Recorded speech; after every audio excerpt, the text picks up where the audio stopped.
And there's certain things you can do on video that you just couldn't do in print. And we felt that DSPORT DVD would be a great way to showcase a lot of what's going on in the industry. I'm Michael Ferrara, and I'm the publisher of DSPORT magazine. Working for DSPORT, I started when I was still in my teens. I was like 19 years old when I started here, and I'm about to turn 30. So it's like these last 10 years of my life, I've grown a lot. I've got to see a lot. My name is Jaron Walker, and I'm the Special Projects Coordinator and Subscription Manager here at DSPORT magazine. I have been with DSPORT magazine for 6 years now, and I am the second longest tenured staff member. I'm Richard Fong. I'm the feature editor here at DSPORT magazine. We've evolved tremendously. From when I first started, there was just 2 editors, and that was publisher Michael Ferrara and myself.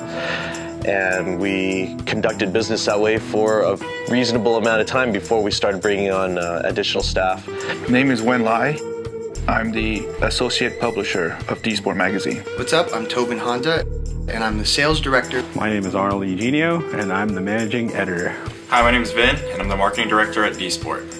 What is DSPORT DVD? DSPORT DVD is... It's something we added on to provide more to our subscribers and just people who pick up our magazine off the newsstand. It's like an extension of the DSPORT magazine. You get to see a lot of content that doesn't end up in the pages of DSPORT. 1 million monkeys pounding on 1 million typewriters and producing the grapes of wrath, except in video form. DSPORT DVD is setting the trends for the rest of the industry. DSPORT DVD was created to supplement DSPORT magazine. The reason we started making DVD is because Mike came back from this conference in New York, I think it was, and he came back and he had found out that other magazines were able to sell more when they packaged a DVD, and he decided, you know what, we're gonna make a DVD. That's true.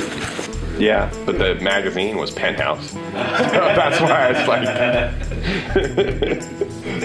Penthouse started doing DVDs, their sales rocketed. I met the guy from Penthouse, and he's like, yeah, dude, DVDs are kicking butt for us. I was like, oh, okay, yeah, let's do DVDs. Okay. It was exciting. We had nobody on staff really that could videotape or edit, and we did the first DVD really entirely on our own. Welcome everyone to the Red Line Time Attack. Today you'll see some incredible fender-to-fender racing action as the quickest road race imports in the world look to set record lap time. With just minutes before the next Time Attack session, I'm standing with Tyler McQuarrie and the JIC Magic Hankook S15. Tell us a little bit about the day so far. At its time, it was something we were proud of because no other magazine in our field was doing anything of that nature. So we liked it from that aspect, but we knew it could be a lot better. First video that we made, terrible. Standing next to me right here is David Rahimi. With these Hankook tires out here and a built motor, it'd be really easy to take this class, no problem. Well, we'll look forward. Looking back, I think the first DVD was made with essentially a Sony handheld HD camcorder, a few non-HD camcorders. Everything was tape-based. The crew at that time was 2 to 3 cameramen, and my friend who edited it basically almost became not my friend after trying to put the whole thing together. And then from there we bumped into Andrew Hawkins. When Andrew Hawkins first approached Mike at SEMA Show, it was after we had already done our first DVD, and it was quite an evolution. G'day DSPORT fans, I'm Andrew Hawkins, the owner of Jet Multimedia, and one of my friends at Hypertune, Ben Creswick, actually told me, mate, have you seen DSPORT magazine in America have made a DVD? I looked at it and went, yeah, it's not bad, but I wouldn't mind helping them make that better. I wonder if they'd let us be involved. He rang up Mike from DSPORT and emailed him and rang him and harassed him and said, mate, can I meet up with you? I want to show you what we can do. So I actually met up with Mike at SEMA 2007, showed him some of our DVDs, filmed a little bit of stuff for them while we were there, and we actually used a little bit of that footage and some of our own, and we actually made DSPORT DVD number 2. Hi guys, welcome to Ignition DVD. I'm Andrew. And I'm Renee. Ignition DVD brings you all the hottest import performance cars and events from around the globe, all to a pumping soundtrack. We've also got all you tech heads covered out there with grid specs on all the cars, as well as product reviews, tech features and project cars. So let's talk from us and let's get into it. I was actually in America in 2008 and I told Mike, I said, look, the owner of Ignition DVD is probably going to have to close up shop. What do you want to do? And Mike said, mate, well, are you going to keep making our DVDs or what? And I said, I'd love to, but I don't have a production company. And he goes, I tell you what, Andrew, I'll pay for the first DVD up front that you guys do so that you can go home and start a production company. So, hey, I went and bought an editing suite and we started Jet Multimedia 2 days later and got straight into it. And the good thing about Motive DVD and DSPORT DVD is we got to share a lot of content because the direction of those 2 DVDs was very similar. You know, we only care about performance imports just like DSPORT does, so even though we don't make DSPORT DVD anymore, we still do swap a lot of that content over. So our Australian viewers get to see cool DSPORT content, and you guys hopefully like our Australian content as well.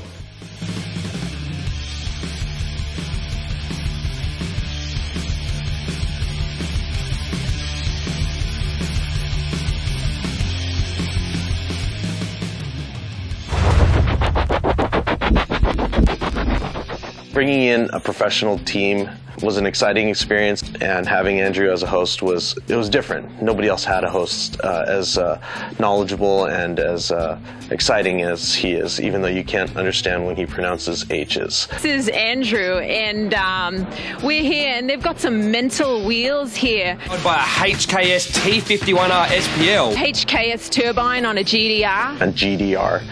But aside from that, it was great to have him on board.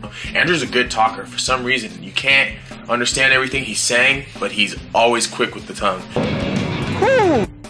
While we loved working with Andrew Hawkins and his editor, Pat Nichols, the problem we had was they were in Australia, we were here. We'd have to fly in, you know, film every day as much as we possibly could before flying back home and then doing the editing back in Australia. Now, the 2 biggest problems that led to was when you're editing in Australia, it becomes a more difficult process to proof and show the guys back in the DSPORT office the product.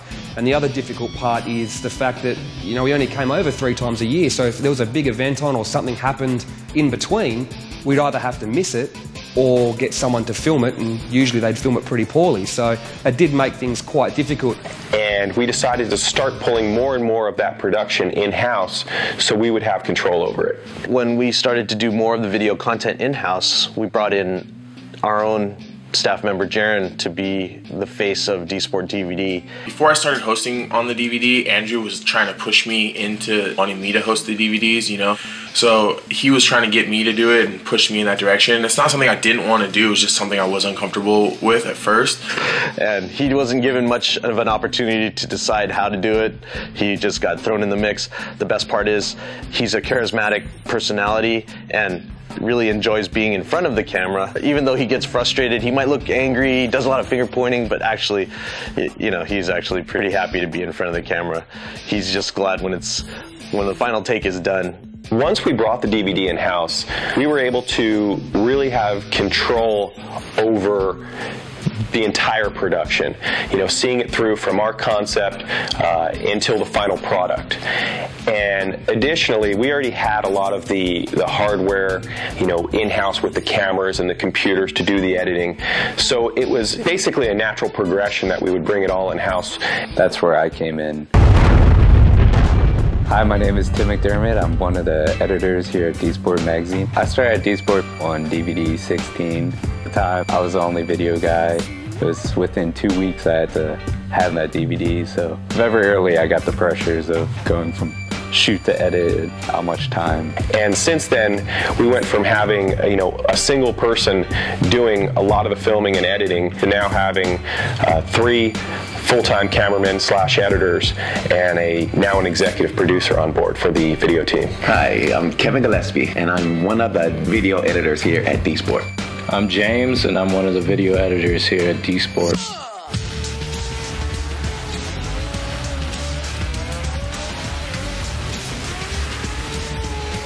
I was here to see DSPORT DVD from its first video that we made into the Australians coming over and doing their thing, into the 3 gentlemen that make the DVD now, Tim, James, and Kevin. I feel a lot more involved with the DVD production, especially since I really push a lot of my customers, a lot of my clients into our DVD. We have the ability to be able to capture stuff on DVD that you can't do, you know, in the magazine. My name is Paul Leggett, the art director for DSPORT Magazine. I think everybody here understands that magazines aren't just the only means of monetizing. We're understanding the internet better than some other places that I've been at. So overall, the package that DSPORT offers is not just a magazine, but it's a brand.